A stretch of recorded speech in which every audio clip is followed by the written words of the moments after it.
again, everybody. Welcome to yet another edition of Can't Wait, Sounds Terrible. We've got so much to talk about. Coming up in Sounds Terrible, weather forecast calls for meat. But before then, we continue to not be sponsored by anybody, but powered by caffeine. That's Patrick. That's Eleni. That's Natalie. Producer Grace, behind the scenes, doing that producer thing. And speaking of producing, we're seeing some high-level production of political campaigns, and we're getting inundated with campaigns, even if you don't watch conventional television like Patrick Skarr and all of his older millennial friends. Yeah, you're getting inundated with them on your phone. You're getting them in the chip implanted in your head. Your Google glasses, they're everywhere. And the other day, former Congressman Bobby Rush, who is now retired, elderly, he is still involved in the ministry, but he is a cancer survivor with who had throat cancer. And he cut an ad where his raspy voice is converted mid-commercial to the voice that he had when he was young and healthy and in elected office. And in this ad, he is endorsing Jesse Jackson Jr.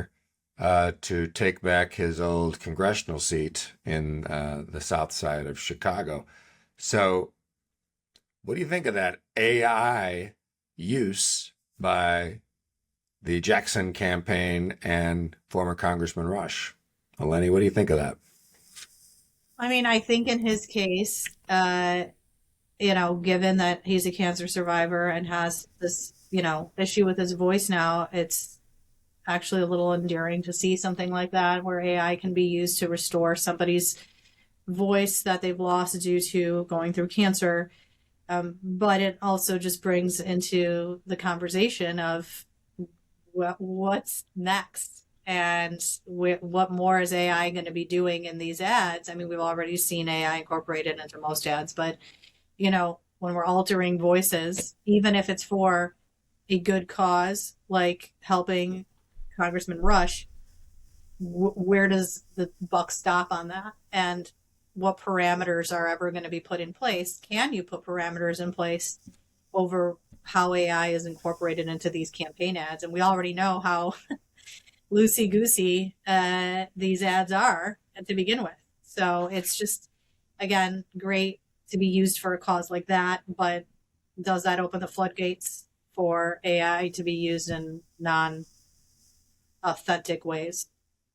So Natalie, today we're helping a distinguished but disabled politician find their voice, but tomorrow perhaps we could have a deep fake or killer robots.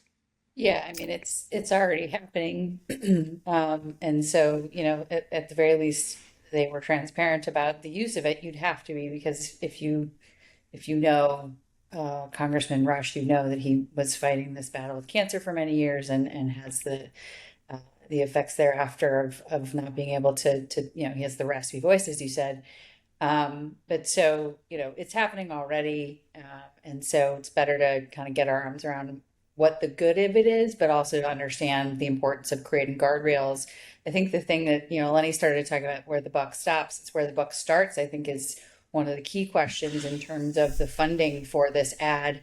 Was from a PAC funded by OpenAI investors, VC firm Andreessen Horowitz, who's been a Trump advisor, and obviously very wildly successful tech investors, and so you have to question why they wanted to use this technology in this ad beyond giving Bobby Rush his own voice. And before we go on, Dennis, just to be clear, the White House tweets out AI videos all the time. So right. There should be some parameters in place here around how and when AI is used and for what purposes. So yeah, I think that Natalie, you're right about where the funding came from for the ad is also very important. There's a lot to unpack. There is a lot to unpack. I think to your point, Natalie, the congressman does acknowledge in the spot that Hmm. he is now switching over to AI, which is It'd be weird if they didn't. yeah. Well, the president's not necessarily acknowledging to people that he's not flying in on a chariot and that he doesn't have six pack abs and all the other things that he's put out on AI. So speaking of six pack abs, Patrick, before we get to you, producer Grace will include a little bit of that ad, and maybe we can throw a link into the chat as well. So I guess that ad, Patrick, will get more bang for the buck just based on the fact that powerful podcasts like ours and so many others are talking about it and getting free eyeballs on Right. that story. Absolutely. And I would say this, watching the ad, I thought this was such an interesting use case to use AI to do it because I thought the ad's most powerful point was when the congressman said cancer's taken by voice, or cancer's taken by, I forget how he said it, much more eloquently than I am. But it was such a touching hook at that first 15 seconds. I'm not sitting out this race, that it was almost like the use of AI came in a way that wasn't necessary to advance the endorsement, but now it's getting a lot of attention and people are talking about it. So I think from a implementation perspective, uh, grand slam, I suppose people are talking about it. Great use case to do so, amplifying the message at the right time in a crowded primary. What it means for the future, we'll see. But the I thought it was a good ad. Well, that may be the only ad that's in circulation right now in the Chicagoland area that would fall in that category because there's certainly a lot of nasty ads. Uh, a lot of times some of the negative ads that you see and the negative mailers that you see, they're a little bit like that crash on the side of the road. You slow down anyway to take a look at it, but I can't even take most of them right now. As a matter of fact, Eleni, uh, Congresswoman Robin Kelly, whose seat is the one that Jesse Jackson Jr. is running to fill, because she's running for the Senate against Raja Krishnamurthy and Juliana Stratton and a host of others. She has said that the two frontrunners, Raja and Juliana, should tell their super PACs to, quote, take a hike, pull down their ads, and let voters focus on the issues they care most about. And then she has a new ad where she kind of makes that point. Eleni, what are your thoughts on the state of the political campaigns among our Senate candidates? Well, I mean, none of this is surprising. I think Robin is now trying to differentiate herself from her two opponents that are just slinging mud every day at each other. They're saying this race is very close. I anticipate it will be very close. And seeing what I'm seeing from the Stratton and Krishnamurthy campaigns is not surprising in the least bit at this point in the race, considering how close it is. I think they're both, you know, throwing everything at it and seeing what sticks and hoping that it gets them over the finish line. I think voters are still trying to figure out who the right candidate is there. And it's a very challenging position to be in given the narratives behind both of them. One of the most amazing things in this race is to see the way the various Democratic candidates are bludgeoning each other, and they're trying to tie their opponents to President Trump and to ICE. And so, for example, the Stratton campaign has basically tried to say that the son of immigrants, Raja Krishnamurthy, is in the pocket of ICE donors and ICE, Natalie. And I see you chuckling about it, and it makes me chuckle too. But it's also concerning because low information voters may go with the last ad they see before they walk into the polling place. Yeah, absolutely. I mean, they're to Eleni's point, they're throwing everything they can at it, including, who took money from what, and they're all in the same bucket. I mean, they were on a debate last night on Chicago Tonight, and one's a hypocrite, the other's a hypocrite. They're all hypocrites. They're all taking money from corporate PACs, including some of these ICE funded ventures. And it just shows obviously what the polling is telling them in terms of ICE moves numbers. And if you're not paying closer attention, you're probably not going to get to the facts, unfortunately. But I think back to Robin Kelly, I think staying out of the fray is an interesting move. And I think it's starting to kind of give people notice. I just got a text this morning from a very not low information voter who was asking, who do I recommend? And we were talking about the dynamics of the race, and you have Raja and Juliana duking it out, and Kelly sort of over on the side saying, I'm the adult in the room. Even Rich Miller compared it today to sort of 1992 Year of the Woman, Carol Moseley Braun, who sort of stayed in her lane and let Alan Dixon and a rich white guy, Al Holfeld, Yeah. fight it out, and with Carol Moseley Braun ultimately victorious. So it'll be very interesting to see what happens. It's 2026 is very different than 1992, but I think that it's nasty to the end, and it's not going anywhere anytime soon. It's just what our climate accepts these days. Yeah, that was a leave it to Rich Miller of Capital Facts to harken back to a race from 24 years ago.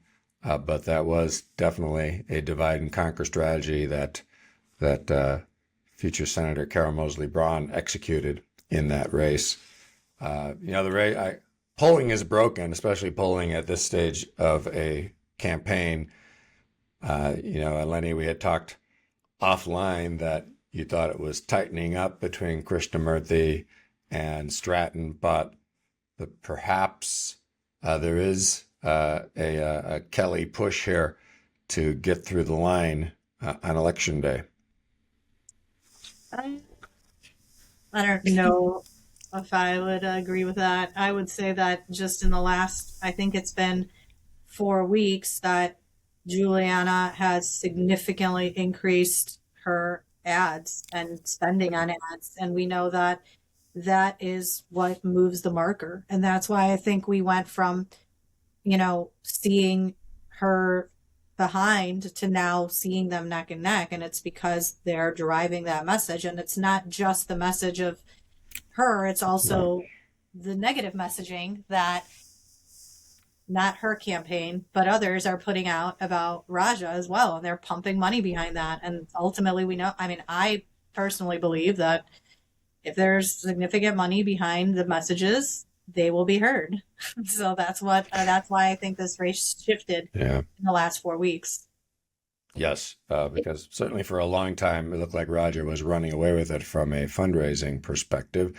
And we didn't talk about this in our big pre-show meeting, but we did talk offline about Rich Miller's recent column. Now, bear with me here as I try to explain this to our listeners. So the governor has provided a large amount of money to the super PAC that is supporting the Stratton campaign and is among those super PACs that Congresswoman Kelly is referring to, that was driving a very negative message and trying to tie Raja to ICE. Meanwhile, President Clinton, in deposition with the Senate Republicans, threw Governor Pritzker's name into the whole Epstein files disaster. And we talked about this last week. Well, Rich's column the other day was, unfortunately, the rules of the game are such that even though the president was mistaken, even though all of the verified journalistic fact checkers have proved that there was no such thing as Governor Pritzker flying with President Clinton to Epstein Island, that video of President Clinton is going to be used against Governor Pritzker, either in this gubernatorial run or if he decides to run for president.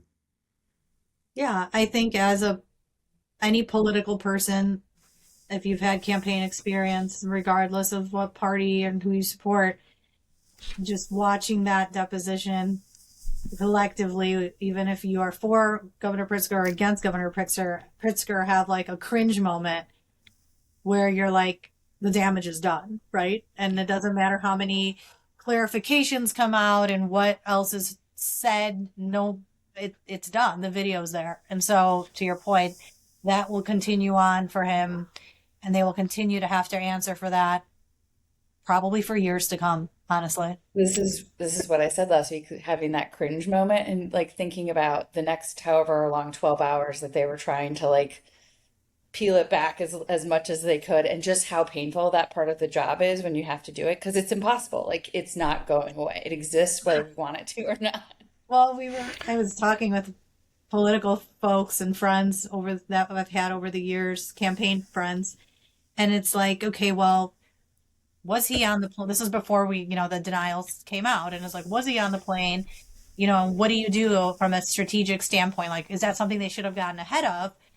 But then on the flip side, I don't think anybody would ever think that the president with Right. the deposition, like you really cannot prepare for something like that. So I think, kudos to the Pritzker team. I think, obviously Clinton team coming out saying it was a mistake and then putting the governor out there the next day in a media availability at 10 a.m. I think was the right thing to do. Like, there's nothing to hide here. The Advil definitely was sold out in various spots of the governor's staff's residences. So, Patrick, you could hear the attack dogs barking in the background.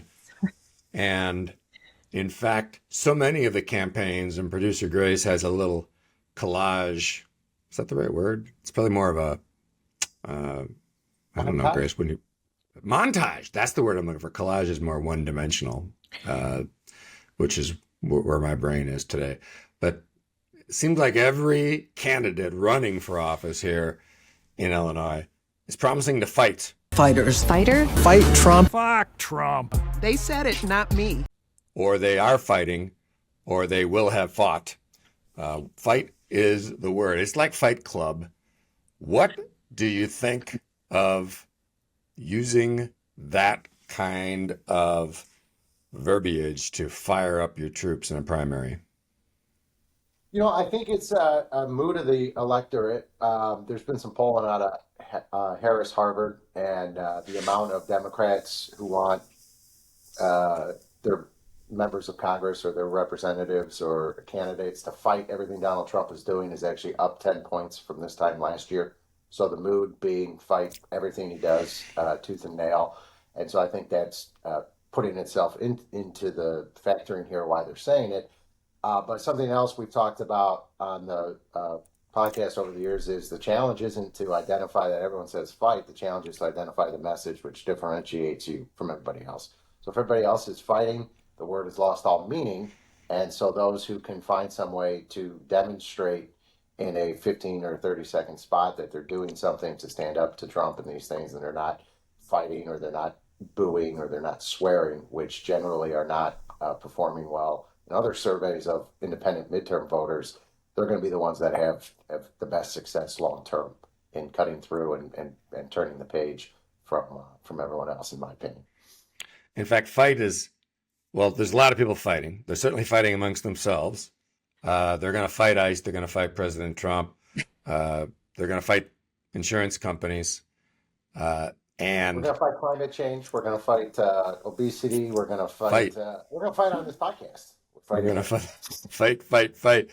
I have to say, in this montage, we have a little bit of, I'm going to try to say this now, Kat Abou-Gazela, who is running for the 9th Congressional District. And I have probably almost nothing in common with her. I can't believe that we would agree on any single issue. Her ads are en fuego. Yep. I mean, Yeah, if I'm just it's going off the ads, I might just run and vote for Cat. They're they're fun. very distinctive and they're very, they very much tell you where she came from, which was sort of as a media influencer, moving to the district to run for this office. She's using what she's got, and it certainly shows. They're very distinctive. Well, that's something we talked about. I think we talked about last week, not on the podcast, that there's two campaign books, strategy books now, and there's the old one that we all grew up and born and raised doing, and now there's this influencer one, and this election will kind of tell us, well, which one's the most successful and what's going to be used going forward. But since you brought Kat up, I feel like it's important that we talk about the little oppo dump that was done on her on Capitol Facts yesterday that I thought was honestly funny on the grand scheme of all the negativity. But she constantly talks about being a working class, grew up in a working class family, and Rich Miller of Capitol Facts had put up a picture of her childhood home, which is essentially like a mansion, and that her family is very wealthy. And it is what it is. Like, there's no knock against her for her family and how she grew up, but it's just, again, this stretch we see in these campaigns of how far people are willing to stretch the truth to really win votes. Patrick, the Republicans could use some help. Maybe she could run as a Republican in her next race. Or just sell the creative services. Yeah, there's viable paths all around. But I do Well, think Eleni's point on influencer versus traditional media, I think something else we can take a look at, whether it's the Illinois race that we were just discussing or the Texas Senate race. There was a lot of influencer spending in the Democrat primary, and that was heavily weighted decisions by the Crockett campaign on where they were trying to spend some money. And I think we're probably one or two cycles from Eleni's point being the influencer bit will influence more likely voters than going up on a broadcast or those other aspects. But it's one of these where the smart campaigns are in every category, not in just all eggs in one basket.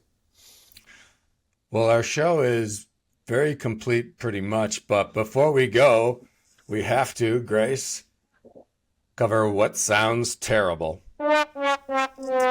So, Patrick, you already sound terrible because you're fighting off some sort of disease from your petri dish children. So, why don't you lead us off? I would say my favorite, what sounds terrible, would be being the public information officers down in Florida, where there is the internet rumor going around that a man was kidnapped by dolphins and taken out and forced to help them build a city. And it became a viral sensation. And these rank and file public information officers are having to combat the information that the dolphins off the coast of Florida are not kidnapping individuals. There's just a little bit too much to keep track of. And I have to admit, until this very moment, I had not heard about the dolphin kidnapping gang. There's a new one. If that really happened. How about you, Natalie? Things are okay in the Luce household. Paying my taxes, as I talked about last week. Property taxes are coming, so I'm just spending money everywhere and waiting for my government services to produce that ROI. But I don't have much to complain about. There's no sickness in our house, so I'm just going to kind of lay low over here and hope for the best. I think the fact that you just jinxed yourself sounds terrible, but we appreciate you At least stimulating it's the not on a economy. Friday, though. Yeah. Eleni, anything happening in the Queen of Terribleness zone? Funny enough, someone said earlier, maybe someone should run as a Republican. And I would say what I saw last night, that sounds exceptionally terrible, is a former Dolton mayor, Tiffany Henyard, has moved to Georgia, and she's now running as a Republican for Georgia. So, pretty sure that's about as terrible as it can get. And Georgia, use your Google, yeah, y'all. yep. She's no cat. Easy for you to say. For me, I am concerned about the fact that it's raining meat. So, according to Louisville Public Radio, the Bath County History Museum, and this is getting close to your family parts, Natalie. The historian of Bath County, Kurt Goad, says that it's the 150th anniversary of the Great Kentucky Meat Shower.